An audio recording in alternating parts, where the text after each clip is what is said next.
Baru-baru ni, pelakon Rin Rahim tampil menyampaikan pesan yang cukup bermakna, mengingatkan kita semua supaya jangan terlalu cepat membuat penghakiman terhadap orang lain. Segalanya bermula apabila ada seorang individu menulis luahan rasa di laman Threads.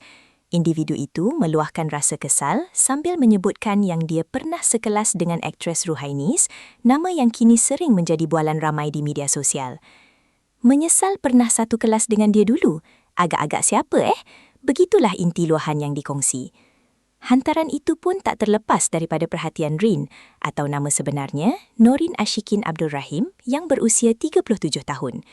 Beliau tampil menegur dengan cara yang penuh hikmah, menyatakan bahawa apa sahaja yang ditunjukkan Allah kepada kita sepatutnya dijadikan panduan dan pengajaran, bukannya dijadikan alasan untuk mengeji atau memburukkan orang lain.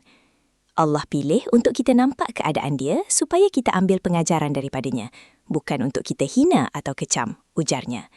Selain itu, bintang drama Puji Hati Kanda itu turut mengingatkan kita supaya sentiasa berasa bersyukur.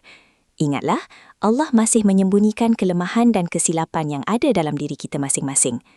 Orang yang menulis luahan tadi pun patut bersyukur juga sebab Allah masih menutup segala keaiban diri. Tambahnya lagi, Rin juga menegaskan bahawa apa yang disampaikannya itu bukan bermaksud dia menyokong mana-mana pihak dalam perkara ini.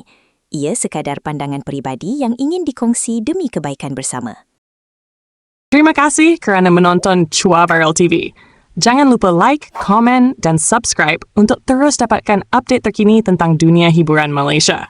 Jumpa lagi di video seterusnya. Stay tuned untuk lebih banyak kisah sensasi.